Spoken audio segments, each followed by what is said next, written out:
वारीच्या संदर्भातला प्रश्न आहे. वारीच्या संदर्भात तुमच्या मार्गदर्शनाखाली बँक चालते, आरोप केला जातोय. माझ्या मार्गदर्शनाखाली बँक चालत नाही. मी बँकेच्या डायरेक्टर पदाचा 2 वर्षापूर्वी बहुतेक राजीनामा दिलेला आहे. 2 वर्ष झाली असतील.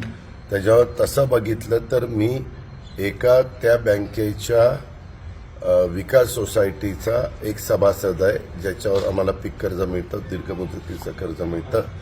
अशा पद्धतीने माझा काही संबंध नाही. तरी देखील कुणाला काही वाटत असेल तर चौकशी करणं हे प्रत्येकाचं काम आहे. चौकशी करावी, जे कोणी दोषी असतील त्यांच्यावर कारवाई करावी. मला जसं तुम्ही बँकेच्या संदर्भातला प्रश्न विचारताय तसं समोरच्या पॅनलचं सगळंच राजकारण पतसंस्थेत काय शरद संकुलमध्ये चालतं. त्यांनाही कायद्याने ती पतसंस्था आहे, सहकारी नियमाने तिथं पतसंस्था आहे, विकास सोसायटी आहे, दूध सोसायटी आहे. 3 संस्था असताना तिथं तर कुणाला बसताही येत नाही. मी पण म्हणजे माझ्या कार्यकर्त्यांनी तक्रार केली असती तर तिथंही त्यांनी सील ठोकलं असतं. कारण तुम्हालाही माहिती आहे की ज्या दिवशी उमेदवारी आचारसंहिता सुरू झाली तेव्हापासून ते सगळेजण तिथंच त्यांचा अड्डा आहे, तिथंच त्यांचं ऑफिस असल्यासारखं आहे. पण मला कुणी सांगितलंय कारण मला ते तसल्यात पडायचंच नाही, ज्याचं त्याला लखलाप.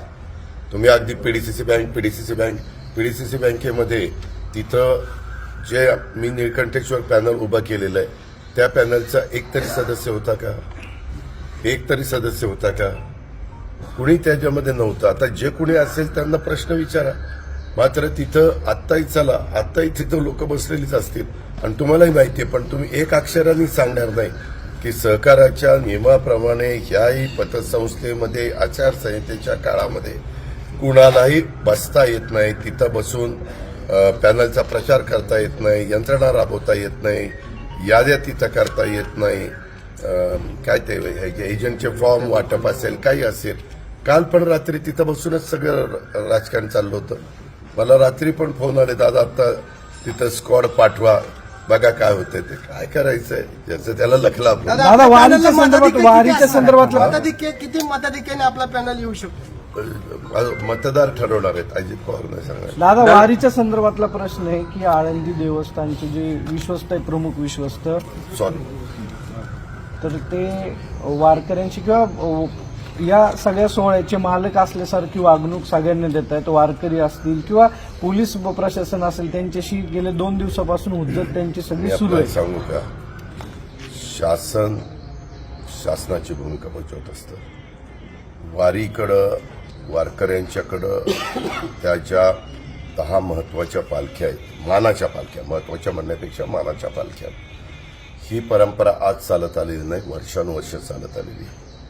आम्ही फक्त काय करतो, त्यांच्या नियमाप्रमाणे त्यांच्या ठरवलेलं ते जे काही त्यांचे अधिकार असतील किंवा त्यांचं ते मंडळ असेल किंवा त्यांचे पदाधिकारी असतील ते त्यांच्या पद्धतीनं ते ठरवत असतात. आम्ही फक्त तिथं प्रचंड काही लाखाचा जनसमुदाय असेल तिथं कुठंही काही गडबड होऊ नये, तिथं चेंगराचेंगरी होऊ नये, तिथं नीटपणे सगळ्यांना दर्शन घेता यावं, नीटपर्यंत तिथली कायदा सुव्यवस्था चांगली राहावी, ह्या प्रकारचं काम आमची पोलीस यंत्रणा करते. जिल्हा परिषद, राज्य सरकार, आरोग्य विभाग, हे वेगवेगळे विभाग आहेत. ते सगळे विभाग त्यामध्ये आम्ही जबाबदारी देतो. यावेळेस देहू आणि आळंदी इथून पालख्या ज्या महत्वाच्या अनेक महाराष्ट्रातनं अनेक भागातनं निघतात, त्यानंतर ह्याच्यामध्ये सामील होतात. परंतु ह्या 2 पालख्या महत्वाच्या त्या निघाल्यानंतर त्याच्या संदर्भात आधी जी बैठक घ्यायची होती ती राज्याच्या मुख्यमंत्र्यांनी घेतली, संबंधित जे पालकमंत्री आहेत त्यांनी घेतली, म्हणजे सोलापूरचे पालकमंत्र्यांनी, मी त्याच्यामध्ये घेतली, अधिकाऱ्यांनी घेतली, चीफ सेक्रेटरीने घेतली, विभागीय आयुक्तांनी घेतली. विभागीय आयुक्त तर त्या दिवशी मी मीटिंग घेत होतो त्यावेळेस जाताना ते माऊलींची पालखी जी जाते आळंदीवरून पंढरपूरला ज्या रोडनी, त्या रोडनी गेले.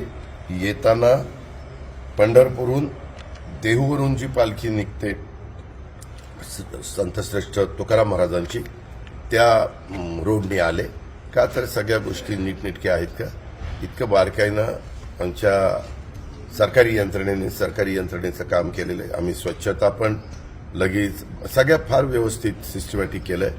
आम्ही जवळपास 1400 मानाच्या पालख्यांच्या 1400 दिंड्यांना प्रत्येकी 20,000 रुपये दिलेले आहेत. त्यामध्ये ज्या ग्रामपंचायती येतात, ज्या नगरपालिका येतात, त्यांचाही खर्च होतो. तो खर्च देखील त्यांना करण्याच्या करता आपण शासनाकडनं अनुदान दिलेलं आहे. पिंपरी चिंचवड महानगरपालिका, पुणे महानगरपालिका आर्थिक बाबतीत सक्षम असल्यामुळं ते त्यांच्या भागातनं पालखी जात असताना त्याचा सगळा बंदोबस्त करतात आणि ह्या प्रकारे हे सगळं चालतं. आता तुम्ही त्या पालखीच्या संदर्भातले जे महत्वाचे लोक आहेत त्यांच्याबद्दल आम्हाला हस्तक्षेप करण्याचा अधिकार नाहीये. त्यांनी त्यांच्या काम करावं, आम्ही आमचं काम करतोय. दादा, तुम्ही बारामती ते पालखीमध्ये- काटेवाडी आपण गेल्या वेळेस पायी प्रवास केला होता. यंदा पालखीचं स्वागत कसं करणार? मी आता आज रात्री 4 दिवस बारामतीमध्ये होतो. मतदान संपल्यानंतर 6 वाजता पेटर सील झाल्यानंतर मी मुंबईला किंवा कुठं मला जायचं तिथं मी जाईल. मी सोमवार, मंगळवार, बुधवार मुंबईमध्ये आहे. मी अजून ते पुढच्या काही गोष्टी, कारण काय झालं 30 तारखेला अधिवेशन सुरू होतं आहे पावसाळी, 30 जूनला. त्याच्यामुळं पुरवणी मागण्या, इतर गोष्टी या सगळ्याच्या बद्दलच्या बैठका उद्यापासून माझ्या त्या बाबतीमध्ये सुरू होती. आणि ते सगळी जी काही वित्त विभाग म्हणून, नियोजन विभाग म्हणून आम्हाला आमची जबाबदारी पार पाडावी लागते विभागाला, ती पार पाडण्याच्याबद्दल मुख्यमंत्री, उपमुख्यमंत्री ह्या मान्यवरांशी चर्चा करून आम्ही त्या कामात आता स्वतःला झुकून देणार. दादा, राजकीय प्रश्न आहे. 2 दिवसांपूर्वी दोन्ही शिवसेनेचा वर्धापन दिन झाला. उद्धव ठाकरे आणि राज ठाकरे एकत्र येऊ नये, त्यासाठी उद्धव ठाकरे असे म्हणले की भाजपचे जे नोकर आहेत, जे मालकाचं काम करतात, त्यांना असं वाटतं की 2 मराठी माणसं एकत्र येऊ नये. No comments. आदित्य तटकरे आणि त्या जमिनीच्या संदर्भातही आरोप शिवसेनेकडून आता केले जात आहेत. कुणावरही आरोप केले तरी त्या आरोपाचे पुरावे द्यावे लागतात. त्या आरोपाच्या संदर्भामध्ये पुरावे दिल्यानंतर त्यात तथ्य असेल तर चौकशी होते. चौकशीमध्ये वस्तुस्थिती उघड होते. असे राजकीय जीवनामध्ये काम करत असताना अनेकांच्यावर आजपर्यंत आरोप झालेले आहेत आणि त्याच्याबद्दलच्या चौकशा होऊन जे काही वस्तुस्थिती आहे ते लोकांच्या समोर आलेली आहे. बऱ्याचदा स्थानिक काही वाद असतात, स्थानिक मतभेद असतात, त्याच्यातनं कुणाला तरी टार्गेट करण्याचा प्रयत्न देखील केला जातो. माझं स्वतःचं मत आहे, आज आदिती महिला बाल विकासचं अतिशय चांगलं काम करते आणि तिला याच्यामध्ये मुद्दाम टार्गेट करण्याचा प्रयत्न संबंधितांचा असू शकतो. 3 आमदार एका महिलेसाठी एकत्र येत आहेत. काही पूजा जे आहेत सांगितलं ना, आगोरी त्या पूजा होते. संदर्भामध्ये आम्ही तो महायुतीतले 3 घटक आहोत. आम्ही त्याच्याबद्दल बसून चर्चा करून निर्णय घेऊ ना. दादा, मात्र एक आपण आमदार काळजी करू नका. घ्या परदेशात भरारी, तेही सर्वसामान्यांना परवडणारी. 1 रुपया भरा आणि थायलंडमध्ये फिरा.